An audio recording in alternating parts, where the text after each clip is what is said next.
La BRVM, Bourse régionale des valeurs mobilières, et ESG UQAM, École supérieure de gestion de l'Université de Québec à Montréal, signent une convention. Les détails tout de suite dans cette édition. Et puis nous parlerons d'enseignement. La ministre ivoirienne de l'enseignement et de la formation professionnelle a procédé à la remise de matériel et d'équipements au groupement partenaire des cantines scolaires en Côte d'Ivoire. Le ministre de la Santé et de l'Hygiène publique, Dr Akawele, était récemment tourné dans l'est de la Côte d'Ivoire. Il annonce l'amélioration des plateaux techniques des hôpitaux. Les images tout de suite. Bonsoir à tous, mesdames, messieurs. Merci d'être avec nous pour cette édition du journal sur Business 24 Africa.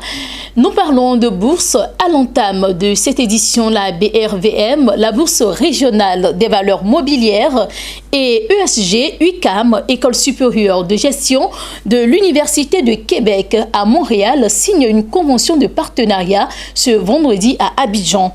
L'ESG UQAM, à travers cette convention, s'engage à apporter son appui technique en éducation et en formation financière à la BRVM dans son projet d'accélération financière. Reportage avec Mondésir Nascimento et Lignon Gilbert. Un accord de partenariat historique signé entre la BRVM, Bourse régionale des valeurs mobilières, et la prestigieuse École des sciences de la gestion de l'UQAM. Pour Edo Kossia Menouvé, directeur général de la BRVM, il s'agit à travers ce document d'apporter une réponse aux besoins d'éducation financière exprimés par le grand public. Formation de base sur les marchés financiers, formation continue au regard des nouvelles exigences des métiers de la finance.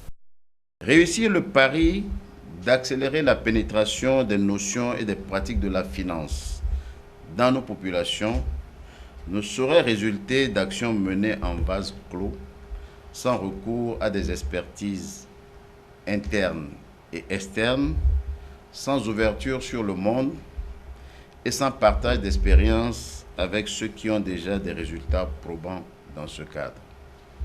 C'est pour cela que la BRVM a décidé de faire appel à des partenaires techniques pour l'accompagner dans son projet de mise en œuvre d'une académie de valeurs mobilières.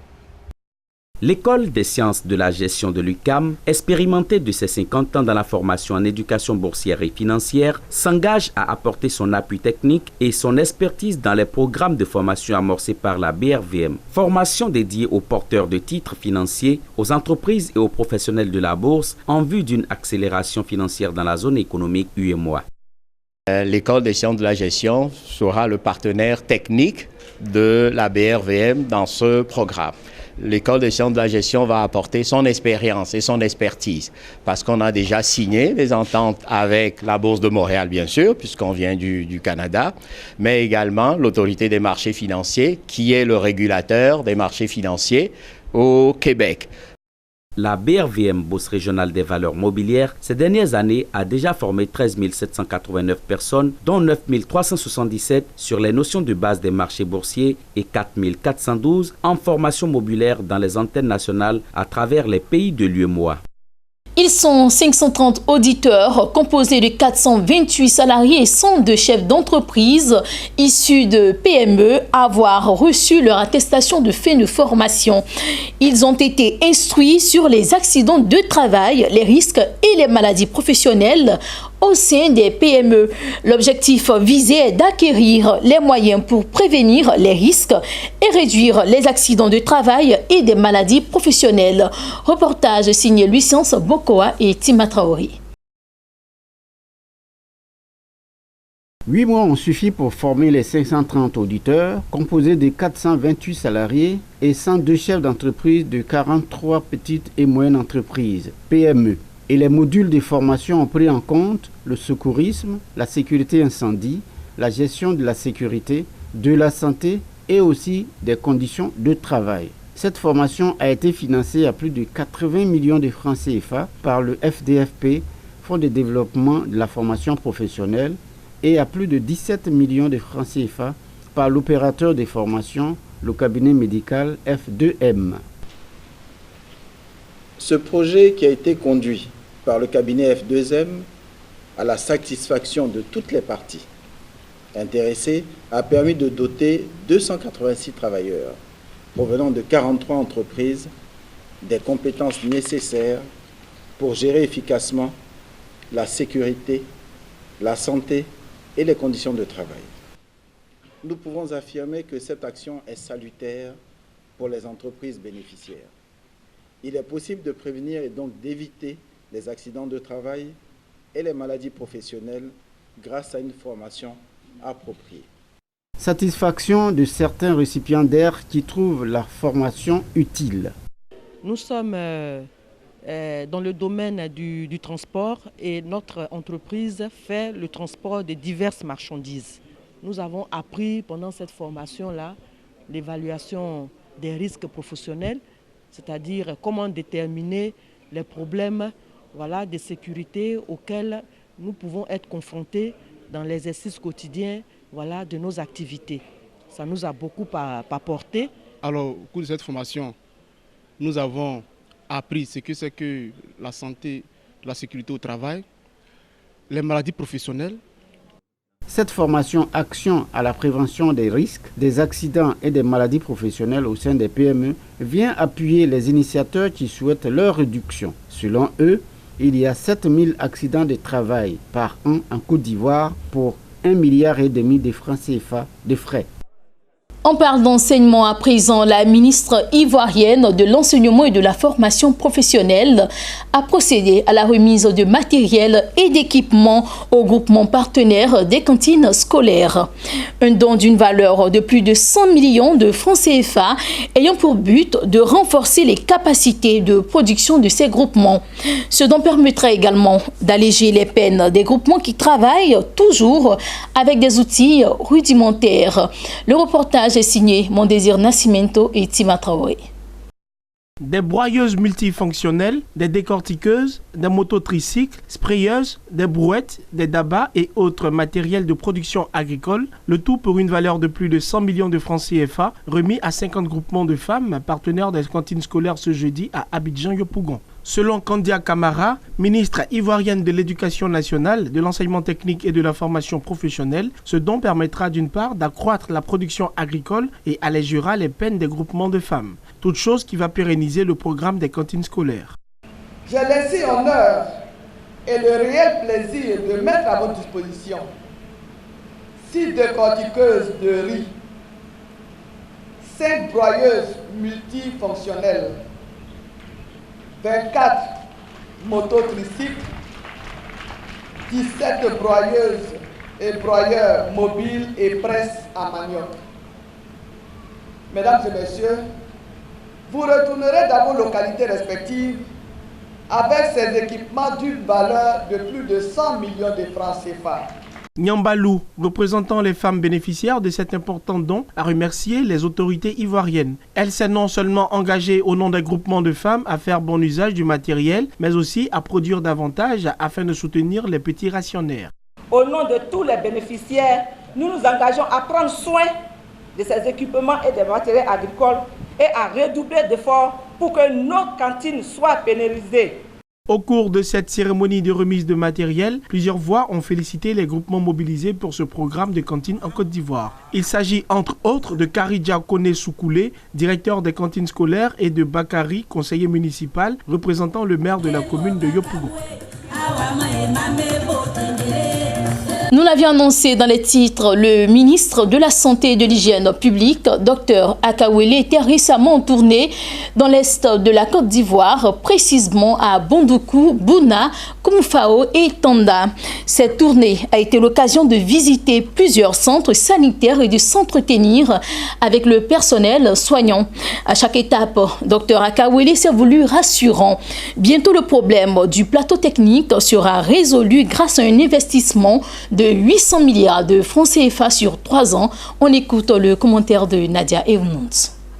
La première étape de la tournée du ministre de la Santé et de l'Hygiène publique a débuté par la ville de Bouna. Elle a été marquée par la célébration de la Journée internationale pour l'élimination de la fistule obstétricale. Au cours de cette visite, le ministre de la Santé a inauguré le bloc opératoire de l'hôpital général de Bouna et le pavillon de prise en charge des fistules obstétricales offert par l'Agence internationale de coopération coréenne KOACA avec l'appui technique du Fonds des Nations Unies pour la population UNFPA. Le Dr Aka Aoulé a également fait savoir que le projet de la réforme hospitalière est une bonne nouvelle pour la santé car il permettra de récompenser les efforts du service de garde et permettra une meilleure gestion des structures sanitaires. Le porte-parole des populations du Bunkani a fait une doléance au ministre. Il a souhaité que l'hôpital général de Bouna soit érigé en centre hospitalier régional doté de plateaux techniques performants afin d'éviter les nombreuses évacuations vers Bandoukou, Abidjan et Burkina.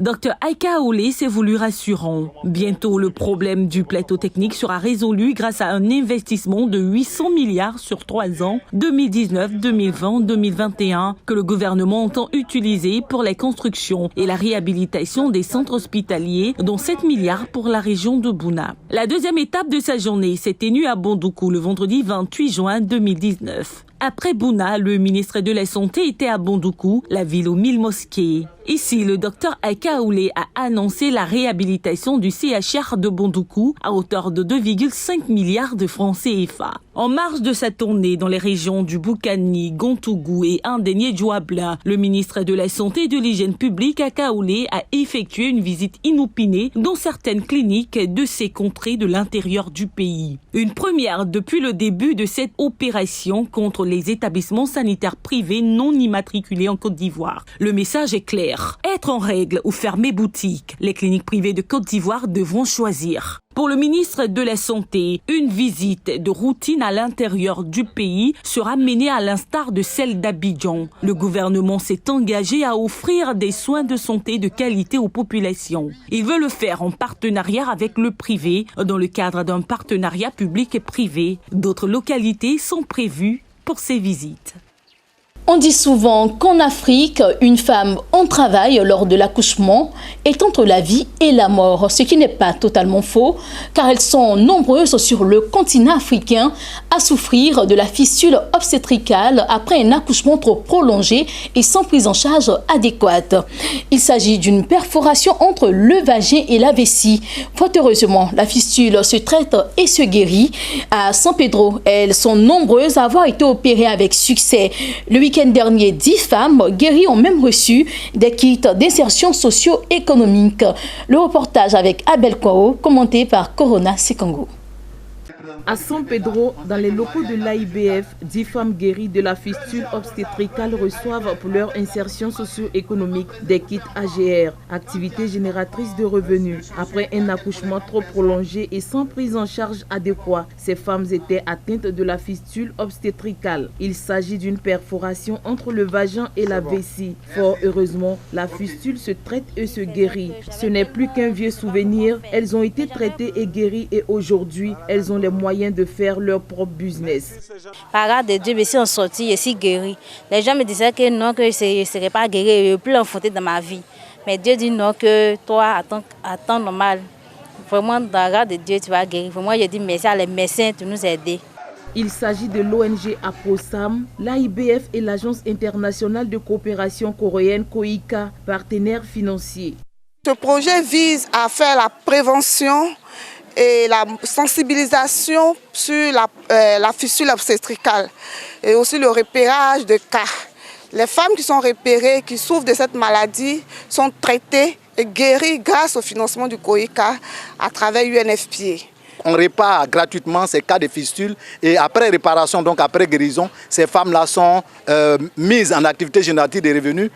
Les autorités administratives et sanitaires de San Pedro ont exhorté les différents partenaires à poursuivre la lutte contre cette maladie honteuse, provoquant parfois le rejet des malades par la société. Elles ont également invité les 10 femmes à faire bon usage des kits qui leur ont été gracieusement offerts en vue de leur insertion dans le tissu socio-économique.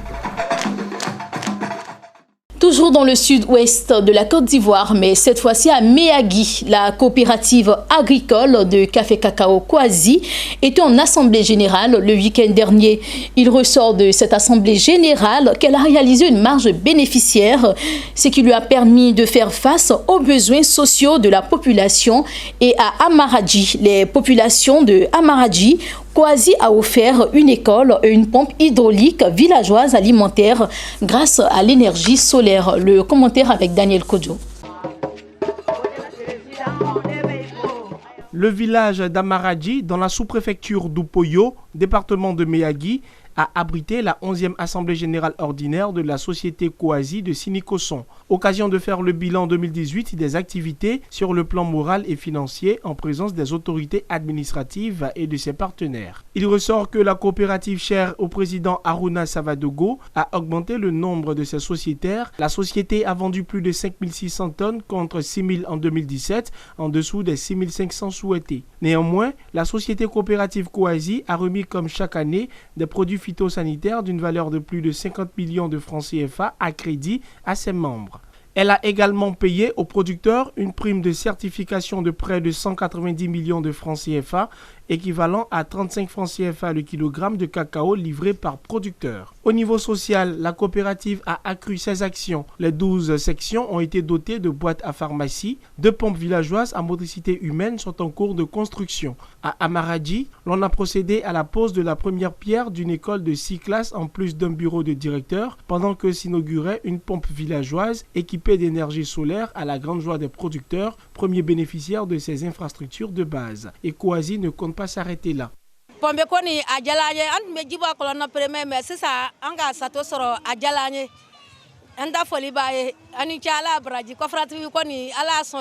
Aussi au village, lorsque nous étions encore plus petits, vraiment les femmes souffraient. Comme tu veux, épuiser l'eau, puis bien vrai ici, il n'y a pas de marigots ici. Épuiser l'eau, souvent des puits de 20 mètres. Donc aujourd'hui, grâce à la coopérative, il y a une pompe hydraulique dans le village. Vraiment, on leur dit merci beaucoup. Vraiment, la coopérative fait beaucoup. Les années antérieures, la coopérative a construit une école de 6 classes à Salekro, une école de 3 classes à Bodakro. Vraiment, nous demandons à tous les producteurs de livrer le cacao à la coopérative Kwasi. Nous réalisons ces œuvres dans le seul but que l'État de Côte d'Ivoire ne peut pas tout faire. Et nous, entreprises privées, il est de notre devoir d'aider l'État de Côte d'Ivoire, à savoir les ristournes, à savoir les résultats que nous avons en fin d'exercice, à savoir les primes de certification. Alors toutes ces œuvres, on appuie les producteurs à avoir une meilleure condition de vie, à améliorer aussi leur rendement. Au cours de l'exercice précédent, les bénéfices de la coopérative Kwasi se sont élevés à plus de 42,500 millions de francs CFA, une nette amélioration des revenus saluée par ses partenaires publics et techniques. Elle a revu à juste titre ses ambitions à la hausse pour les prochaines campagnes. C'est la fin de cette édition. Merci à vous de nous avoir suivis. Restez sur Business N4 Africa. Les programmes se poursuivent.